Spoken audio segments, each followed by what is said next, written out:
Hello, I'm Mario Cordero, Chief Executive Officer of the Port of Long Beach. I'd like to welcome you to another episode of Port Update. This will be my final Port Update.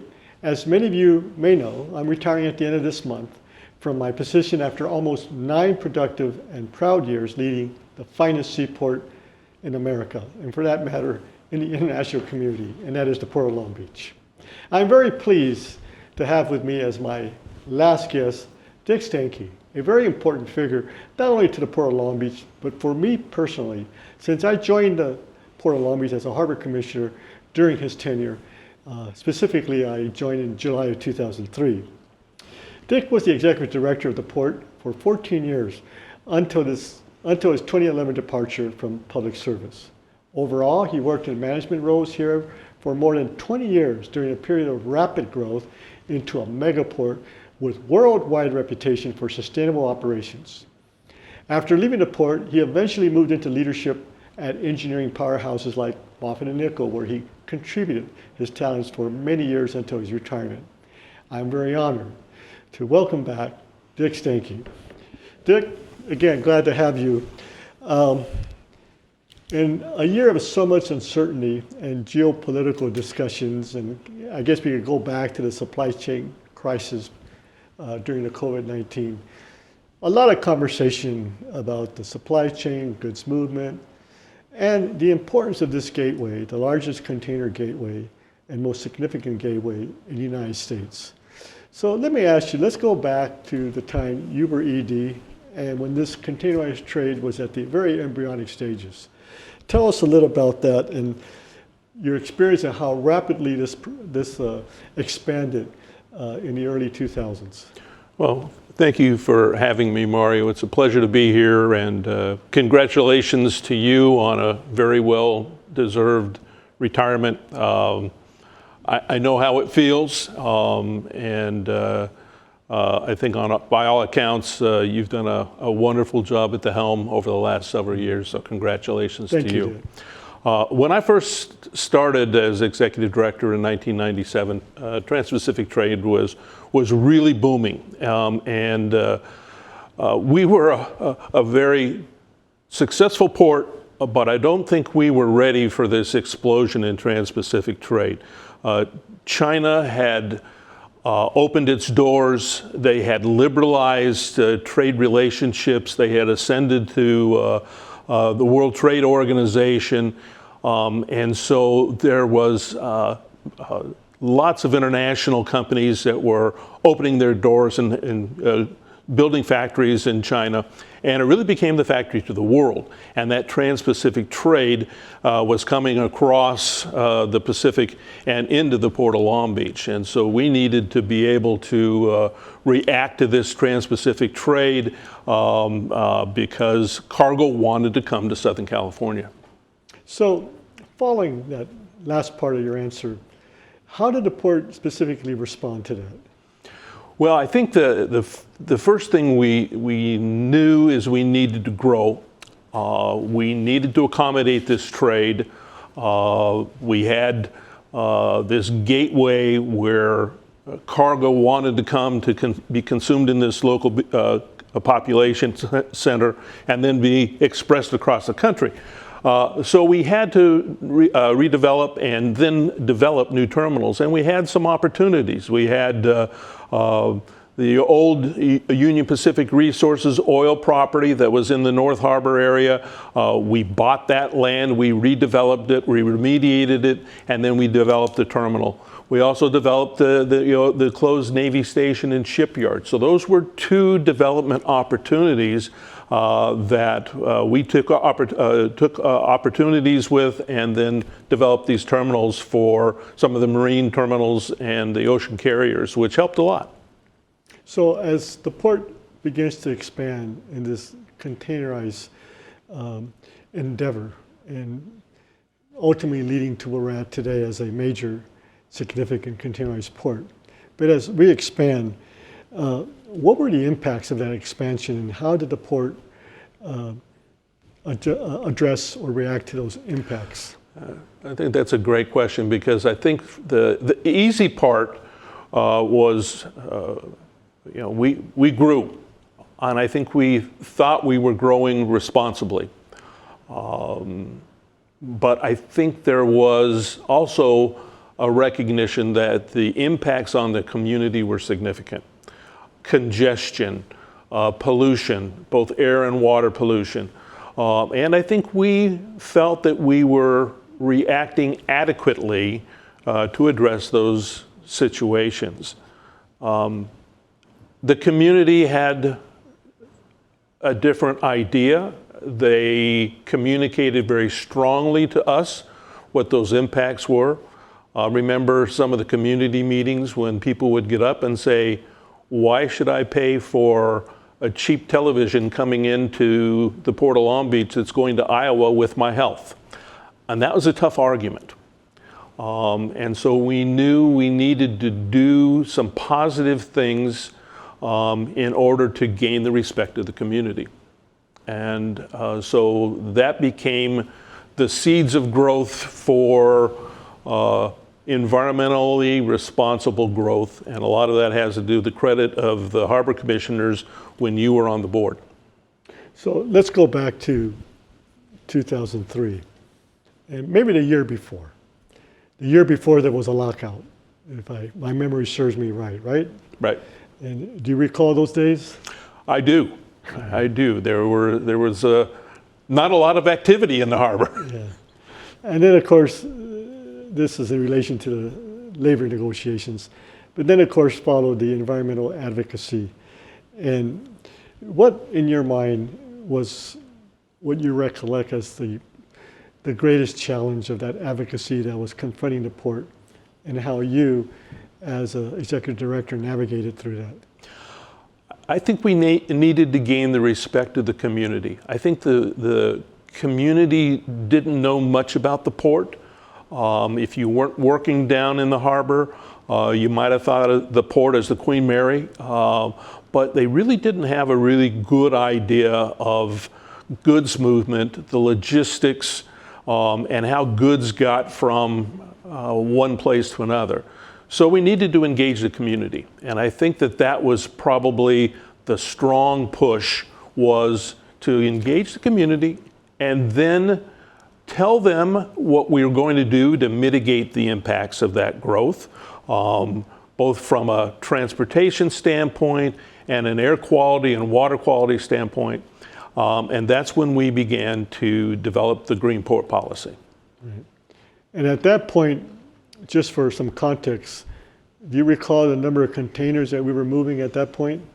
Well, I remember in 1997, my first year, we were the first port in North America to have 4 million containers year-round for the entire year. It didn't grow that much more. I mean, we had good, steady growth, but I think in 1997, it was 22%. And we really kind of choking on our growth. But in those following years, up until the lockout, the growth was 10, 12, 14%. I think we were at 4.3 million, 4.4 million TEUs, something like that. But terminals were filled, the rails were filled, the streets were filled, and we had some significant impacts that we needed to address. So, and again, at that point, we were moving about 4 million containers TEUs? Roughly 4 million containers, yes. Which leads to my next question. So as executive director, you found yourself addressing twofold. Number one, the sustainability and the environmental initiatives that needed to be contemplated, but also the investment in infrastructure. So tell us a little bit about how that took place. Today, a lot of the projects that we completed during my tenure actually go back to the stage where you were executive director, that these projects were conceptualized, if not even in some cases started. So tell us a little bit about, you're seeing a growth in containerized trade, challenges with the capacity here at the Port of Long Beach as we are an emerging port. What do we need to do in infrastructure at our terminals? And again, post the naval shipyard realignment or reassessment in terms of where the city of Long Beach was now going to become a containerized trade gateway? We needed to invest heavily in infrastructure, whether it was marine terminals on the land side, whether it was deeper water for navigation channels. We needed to improve things like the Alameda Corridor to move intermodal containers out of the harbor. So there was hundreds of millions of dollars worth of investment that we needed to make. And as you rightly recall, these are long-term investments. These are 10, 15, 20, 25-year investments, and people don't realize how long something takes to get built, even with expedited environmental review and everything else. So the bedrock is really a strong leasing policy that we've had for years here at the Port of Long Beach. We generate enough revenue to pay back the harbor bonds, but as you well know, there are hundreds of millions of dollars of harbor revenue bonds that need to be paid back through the rentals and charges that we charge the tenants of the port. So with that ability to pay down our debt, we're able to reinvest that into capital improvements and things like the Alameda Corridor or the Gerald Desmond Bridge replacement project, the Navy Station and Shipyard redevelopment. We can go through a number of projects, the Middle Harbor, many of which you were involved in, that have really paid back dividends and allowed this growth to continue while also recognizing and measuring the impacts that growth has had on the community.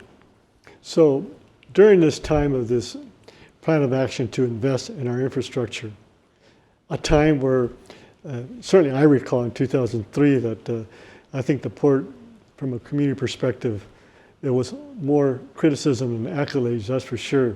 So you led this era, and what are you, looking back, what do you see in terms of the game changer in the character of the Port of Long Beach? What would you say that was?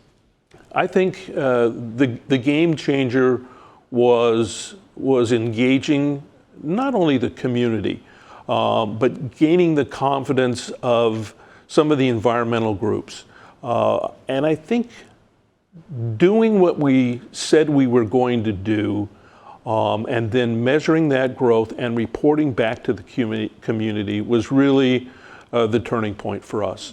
When people would come to a board meeting or a community meeting and acknowledge that the port was doing what it said it was going to do. I think too many times public agencies get accused of taking initiatives, but it's just double speak. At the port, I think the commitment of the port staff, our tenants, our board, our city was to turn things around and really deliver actionable items that could be measured and then delivered back to the community and reported on. And I think that was the turning point for us when we finally got the community to say, you know what, they're doing what they said they were going to do. Air pollution, congestion, any one of these things that they said they were going to mitigate have truly been mitigated. Then I think that kind of gave us the license to continue to operate. And I think, Dick, those efforts have really paid off, because I could tell you now, we're concluding 20 years of celebrating green. And at the beginning of the year in my State of the Port presentation, I mentioned to the audience 92, 71, 98, that those three numbers really have to be digested and understand what the port has done during this period. You know, 92 reduction in PM diesel soot, 71 reduction in percentage in NOx, and 98% in SOx, at least at that point. What a great story for this port, and beginning addressing that narrative going back to the days that you were executive director. So looking back, here we are now in 2025. What is your take on the Port of Long Beach today? Did you know, we moved 9.6 million TEUs in 2024. We may be moving a little bit more than that this year, surprisingly, in light of a lot of geopolitical tariff uncertainty policies. And together with Los Angeles, we'll probably move again 20 million or more. What is your take now on all this, given that you were looking at 4.5 million and this investment in infrastructure? Yeah, I think it's truly amazing to see the growth of the port today. When we were doing 4 million TEUs, it was like our hair was on fire. I don't know that we knew how to handle that.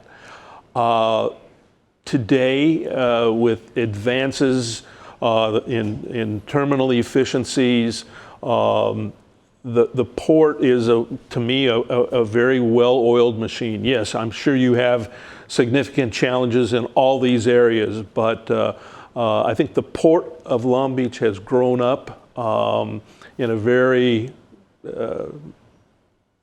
intelligent and measured way to be able to handle the growth very, very efficiently that you're experiencing now. And I think there's a great pride in making sure that years ago we were able to kind of keep the ball rolling.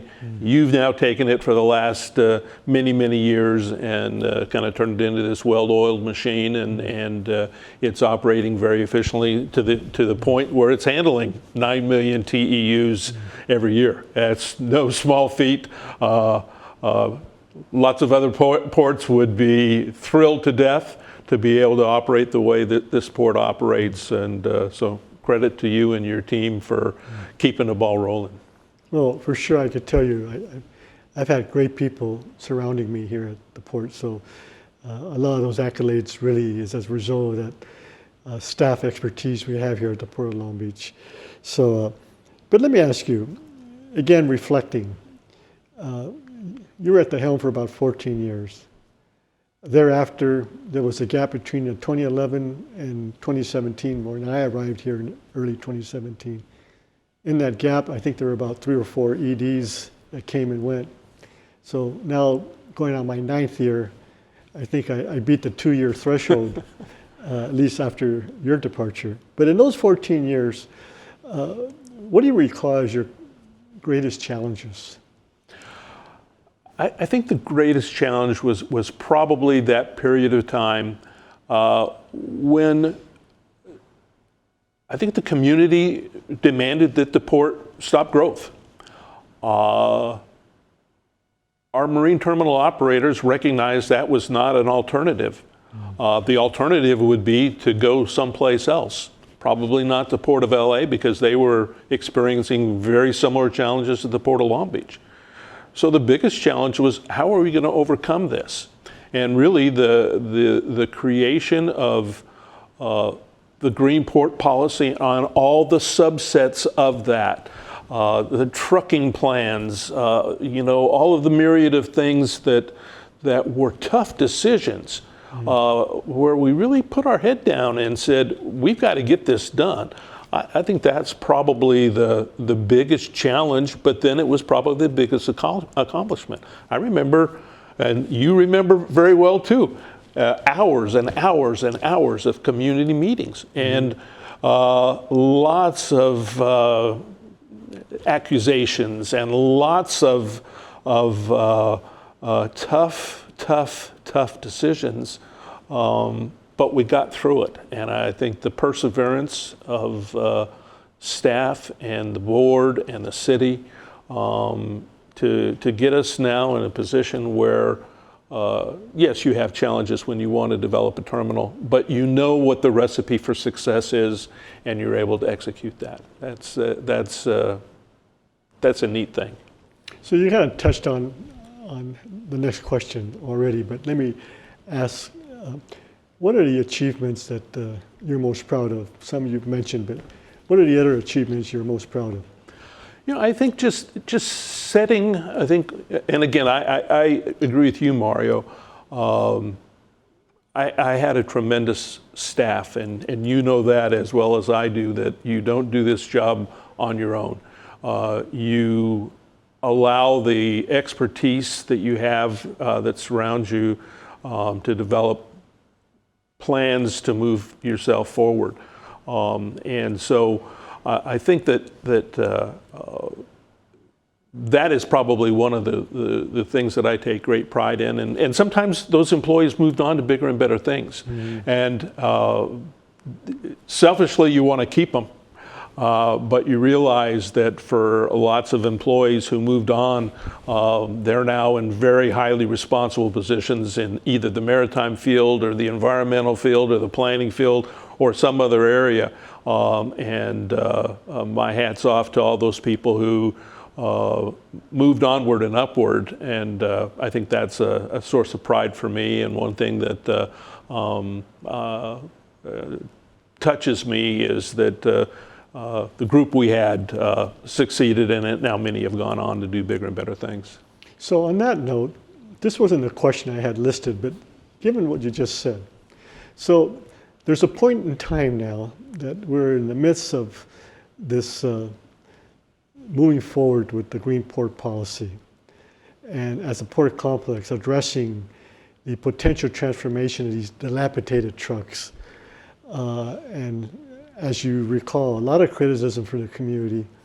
And in the midst of all this, the Port of Los Angeles hires a new executive director, Geraldine Nance, who worked at the Port of Long Beach and reported to you. Could you give us some insight on that relationship in terms of now you had someone that reported to you, went on to a higher position across the bridge, and she's now the executive director of Port of Los Angeles. Could you give us an insight on that relationship? Yeah, it's very, very interesting, and I have the utmost respect for Geraldine. She's a special person. But I remember very, very well when she told me that she had accepted the job to be the executive director of the Port of Los Angeles. And it really hurt because she and her colleagues and the staff were instrumental in the Green Port program. And very selfishly, I wanted to keep her. And I probably made a very feeble effort to try to keep her, trying to create more responsibilities and maybe a new title that might entice her to stay. But I realized that was very short-sighted, that if it were me and I had that same opportunity, I would have done exactly the same thing that Geraldine did. So all of a sudden, she moves over to the Port of LA. We had such a strong relationship that there was never a rivalry. There was never us against them type of attitude, at least as it pertained to Geraldine and I. We always fought for market share, which I know that you and your colleague across the Bay do too. That's a good, healthy rivalry, and will probably always stay that way. But Geraldine and I got along very well. We collaborated on a lot of goods movement programs, along with a lot of the regional agencies. So that was we became a formidable foe, the two ports together. Probably stronger than it had ever been before, just mainly because of the relationship that Geraldine and I had while she was at the Port of Long Beach. Well, having been a commissioner during that time period, I could attest to that representation, including the great collaboration between the commissions. Yes. You know, because I was part of that. Right. You know, and it was such a memorable era because as a result of that strong partnership collaboration, we accomplished a lot. The Cleaner Action Plan of 2006, the Clean Truck Plan of 2008, and of course the rest is history of what evolved from all that. Now, today, you've been away from the port, or at least from the role of ED since 2011. So you've been able to not only follow the port, but observe the port from the outside, so to speak. In your mind, how do you see the future of the Port of Long Beach? What are the challenges that you think about in terms of how we continue to move forward as a leading containerized port gateway? Well, I think you've set the port up very well so that when your successor comes in, that person will have challenges, but they're in good position to be able to take advantage of what you've done in the past. The challenges will be those that you've had to deal with over the past several years, geopolitical challenges that are you can't really react to, you can't control, and so you just have to deal with the cards that you're dealt. You don't have control over tariffs, but you're affected by them. You don't have control over environmental laws, but you need to deal with them in the way that you have. So those will continue to be the challenges for your successor, and those that carry on after them are the things that the unintended consequences of actions taken by others. And you had those when you were executive director. I had those when I was executive director. You kind of take it on the chin and you move forward with those things. So I think the next executive director and the people in the future will continue to have challenges. But again, I think the foundation, the bedrock that's been built will be able to provide a good base for people to move forward successfully in the future. Well, on that note, Dick, if I could paraphrase a quote, again, paraphrasing a quote that President Lincoln made during the conflict of the Civil War. He said something to the effect that he believed that he could control events, and he apologized and he confessed that sometimes the events control you. And after that quote, the question is how you navigate through that time. So I thoroughly agree with your commentary on that. Now, let's switch to something that you and I have in common, our love for baseball. You're from Denver, your family, right? Last time I saw, the Rockies were in last place after the conclusion of the season. Is that a fact, or? Yeah, that's a sad fact. All right. One of your favorite teams is the New York Yankees. Didn't fare well this year. Right.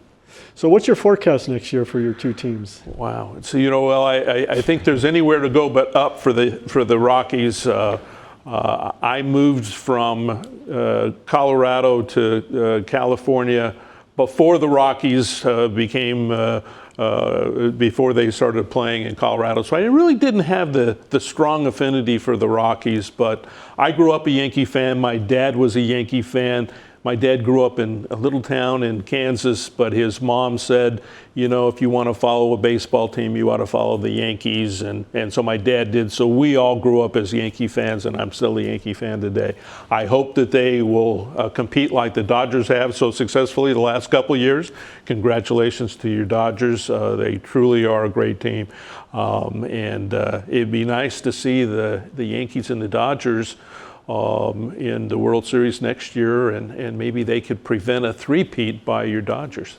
Well, I'm also hopeful for a Yankee-Dodger Classic Series in 2026. That's the historical series that people always look forward to. And fortunately, last time we met, the Dodgers were victorious.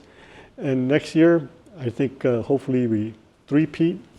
And I'm really cheering for the Yankees. I think that's a classic series. So with that, Dick, your baseball teams weren't successful, but your tenure as executive director was very successful. So thank you for kind of putting this port in a position that the people that followed you made their job a lot easier, including myself.